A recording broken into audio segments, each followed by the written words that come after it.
When you were working at Man City with Pep, what did you learn about the psychology there is to being at the top and maintaining those levels? What did you learn? A lot. Obviously, the standards that they are set at that club, they are not only to win, is to win in certain way, to win every 3 days, and being extremely demanding and critical, and at the same time supportive. So it's a good mixture. It was incredible to be part of that team and that evolution and how that team was built and that thing, and I will always be very grateful. And obviously now that you're rivals rather than colleagues, I understand. Do you not really speak to Pep about football anymore? And how often do you speak to him still? And do you have to sort of forget? Do you have to forget it now? I can't speak. Obviously, we're not going to be talking about things that are related to our teams, but of course we can speak about football and any other matter. That's not going to change. And I just wondered, because you were talking about the demands on the players, but it's demanding on all the staff, including you. I mean, you may tell me different that you're not the same weight you were when you played football. But how do you look after yourself in a period where you're travelling every 3 days? What are you doing? You're doing yoga. How do you keep yourself? Well, first of all, I try to sleep well. I think rest is really important. I look after my diet when I can. I don't exercise as much as I should have done, and I have to be very critical with myself on that sense. And then I have to try to keep a clear mind, and to do that, spending time with my loved one is something that it really helps me, my wife, my children, and then reading, thinking, some meditation sometimes. I think sometimes that helps you. Mikel, it's clear that you have a really good relationship with the executive team here. How important is that? I mean, in a documentary speaking with Tim, it was interesting how he says sometimes he has to challenge you because he's older, more experienced. How important has that relationship been? Well, I'm really proud and happy with the team that we have built together, starting with ownership, with Stan and Josh, and then that communication chain, how it works, how clear the roles are, but at the same time how intact is that ambition to bring this club where it belongs. And there, I think everybody's contributing the way. Edu is doing his job brilliantly. Rich has been a great addition. Vinay continues to do a lot of things with the experience I had at the club. Tim has had other values and other presence at the club that is really important. He knows ownership really well, and that facilitates a lot. I think everybody's been really, really important. It seems like there's trust between all of you. So if in January you're in this position, you said to them, look, we just need one more player or this, you think they would say, the trust is there to say, yeah, we'll go with you, Mikel, because we've seen what you've done? I think that trust is, I think it's been shown in many ways. In difficult moments, that they have shown trust and understanding of the situation we're in, and a lot of clarity on how we're going to get out of it and move to a different phase in the project. And when they had to invest, buy players, get players out as well, they've been extremely loyal and extremely trustful, I think. So if you went to them, you think, if you said we really need this, you think they would say yes? I think they would try to do their best, yeah. Playing every 3 days thing, because we were talking last night about it, and I thought it was really interesting what you said about honing a sort of ruthlessness in players like Bakayo and others, just playing 3 days. Can you talk a bit more about what the process is behind that and how you know when a player is ready to do it? Well, because we have so many data right now, and we know what the players they've done, what they can do, how they respond when they play every 3 days, when we play 3, 4, 5 consecutive matches where the risk can be, but still nobody has the clear ball. I haven't heard anybody say this is going to happen in 2 weeks' time, but obviously we want to protect our players, and a way to protect our players is when there is a risk to overload them and get them into that frame where they can get injured. Don't do it. But to protect our players as well means that they need to have the robustness to play those matches when it's necessary, because it's going to be necessary, and after the World Cup it's going to be absolutely crazy the amount of games that we're going to have, the crucial games we're going to have, and we need to be prepared for that.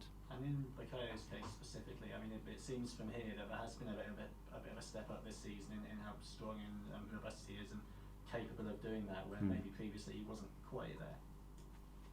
Here, the robustness is in your mind. How much you want it, how tough you want to be with yourself, how pushy you want to be yourself, and what do you do to get to that level. So it's not so much about whether people can bounce off you or not, it's about Yeah, the gym is very important, but what happens in your brain, I think, is more important. And you also said that, you know, ultimately no fitness coach would persuade you that players can't do it. In a hypothetical situation, and I know that, as you say, you guys have the data, we don't. If it came down to you having an opinion that a player could do it, and a fitness coach saying, I'm not sure about that. That doesn't happen because it's a really open discussion. You know, everything adds a lot to the table when it comes to that. Is the nutritionist, the sleeping specialist, is what data is saying, how we interpret the data as well. What is the momentum of a player says, what is a personal issue of a player is saying to us. There are a lot of factors that we do it all together. I don't have all the answers. The fitness coach doesn't have the answers. The data doesn't have all the answers. It's something that we have to do it together, and this is the way we work. And just one about the World Cup, if that's all right, because I think we're a month to the day to England playing on. Bukayo hopefully will be playing. I mean, we've got plenty of other players we can talk about.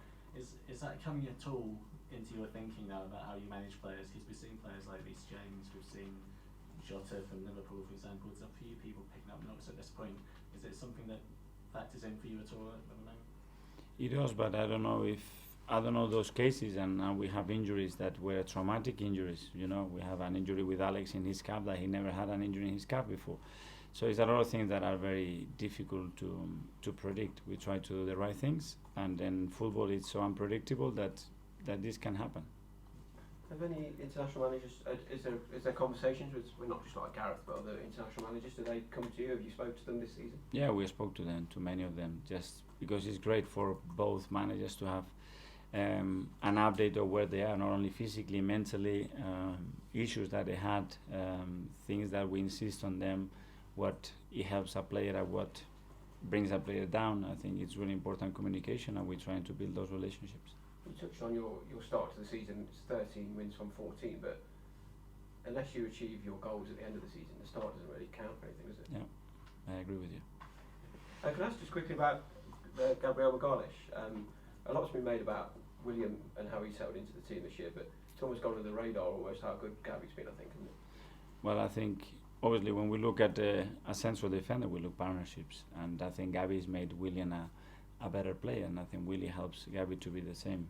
I think there is a strong chemistry there. You can sense it, the way they communicate with each other, the way they play for each other, and that's really positive. That's what we want. But when Robert steps in, it's the same. Or when Benny's play there, so I'm really happy with the options that we have there. Some of his performances of late have drawn a little bit of criticism with Gabi, but he seems to have your complete faith. He started every game, hasn't he? So where do you think his game's at the moment? Well, when you look at the goals that we have conceded, there are some individual errors in some of them, but they've been shared. But we have to accept, I said, when you have young players as well in those positions, this is going to happen, and that's the build. Just finally, you touched on it then about partnerships, and I look back to look at Tony Adams and Steve Bold and Sol Campbell and Kolo Touré. They're the importance when this club to win things. It's about a defensive partnership can be just as important as at the other end of the pitch. Well, a winning team needs to have, obviously, the spine of the team has to be tremendously consistent and play at a really high level. Keep clean sheets, and we are doing that, and we can still improve a lot. We're up against time a little bit, so if we can just rattle through just a couple of these and then into Sundays. Thank you. Hi, Mikel. Last week in Bodo, the manager was saying he wants to come and study you, and last night Ruben Nistelrooy was talking now about how impressed he's been with you. I just wonder how do you keep your head small enough to fit through the door and not get ahead of yourself given the start of the season? I don't know. Obviously, thank you. I don't read much, you know that I don't.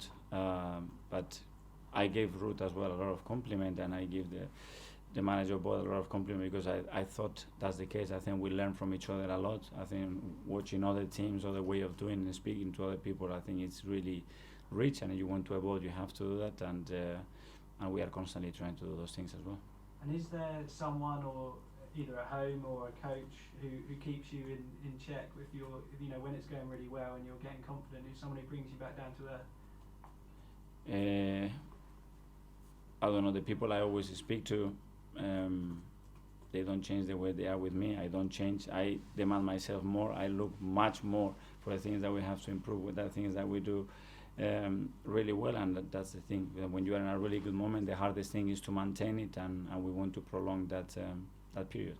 And just very, very quickly on Saka, you mentioned it's all in the head. Is he doing anything specific? Is he seeing a psychologist or someone to get robust, or what you? I think he has a really powerful environment around him, his family, the people is around him, the way he's been raised. He has some important people in his life. I think that there are some really good influences as well, and then everybody at the club that tries to protect him, but as well challenge and push him to get to a different level.